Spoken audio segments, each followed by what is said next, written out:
Hello, this is going to be a video demonstration of the node library Jimp. Jimp is a image processing library that comes equipped with all kinds of methods that we can use to process our images, write new image files that we can use in an infinite number of ways in our applications. So let's just jump right into it. We're going to be using Node. So first we're going to initialize Node with the default settings in our project. Okay. And now we are going to install our Jimp dependencies. So we'll do npm install Jimp. We'll get us that. And we'll also create our node modules for us. Perfect. All right. And let's load Jimp into our file here. All right. So in order to do this, it's actually really user friendly. Just going to call Jimp read. And that read method is provided to us by Jimp, and that is what's going to read in our image file. And then we'll just give it the name of our image file that we're trying to process. So the read method then returns a promise. So we will use a .then, pass in our image that we're going to get back from our read method. And here is where we can make all the magic happen. So I think first thing we'll do is we'll just add the grayscale function to this image, which is going to change our image from a smiley face, a yellow smiley face, to a black and white smiley face. And to do that, we will just apply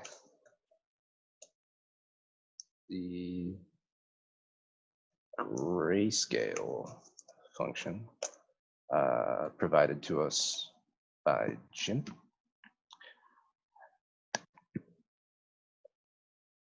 And then, I don't know if I need .then. Let's try it without it.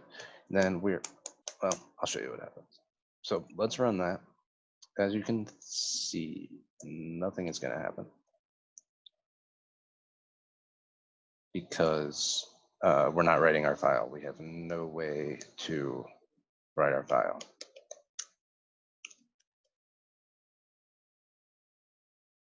And I'm screwing this up. I'm having a little bit of a brain fart. Live coding is hard. Anybody that's really good at it, respect to them. All those YouTubers out there that can just whip stuff out on the fly during a video. Pretty impressive. Yeah, so we have to return our image and then apply all this good stuff to it. So essentially what we're doing is returning the image, the result, everything that we're applying to it. Sorry about that. But yeah, so right now, if we try to run this, we'll see nothing happens. And nothing happens because we're not writing a file. So let's change that. At the end of this chain of functions, we're going to use the Jimp write method. And that is just going to write a new file, a new image file based on that has all the changes applied to the original image. And all this function requires is a single argument of the file name that we're going to be writing to. So let's make this edited. image.png. Okay, so now when we write this, or when we run this, we will be applying the grayscale processing function to our image, and then we'll be writing a new file with those changes applied. Hopefully. Let's see how it works. All right, so we wrote a new file. We have our edited image.png file. And if we open it, we can see that our changes were applied. So now we have a black and white copy of our original image. And there's all kinds of methods that you can use to process, to, edit your photos. There's cropping, you can overlay text, you can overlay other images. So really, your imagination is the limit to what you can do with this. And the cool thing is that all these functions are chainable. So if we want to say we want to flip that image, horizontally or vertically, we can add another function provided to us by Jimp called flip, and this function takes in 2 Boolean arguments that we can see. We have our horizontal and vertical. Horizontal, if the horizontal argument is true, it's going to flip it. It's going to flip the image horizontally, like a mirror image. And if vertical is true, we'll be flipping it vertically. So basically turning it upside down. If both of these are true, we'll be doing both at the same time. With our image right now, the horizontal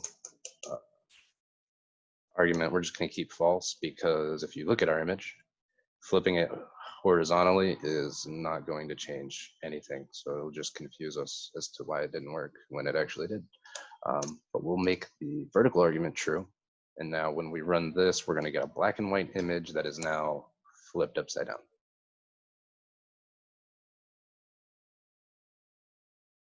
And there we go.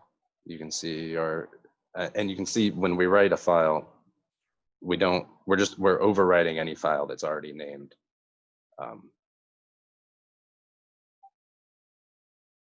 To the file that we're writing for. We're not writing a new file each time, because as you can see, that would cause problems. But yeah, definitely go and check out Jimp if you're interested, for all your image processing needs. Like I said, there's really not much that Jimp doesn't have that I can think of. Let me find the list of methods. Yeah, you got all these methods that you can use to process your images however you need to. Invert image colors, that's kind of cool. Yeah, so if you think about it, you can use this. You can, write event handlers that incorporate this.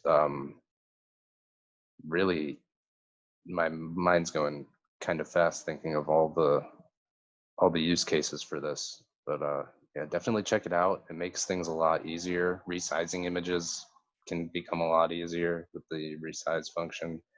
But yeah, give it a try, see what you think, and let me know what you come up with. See you later.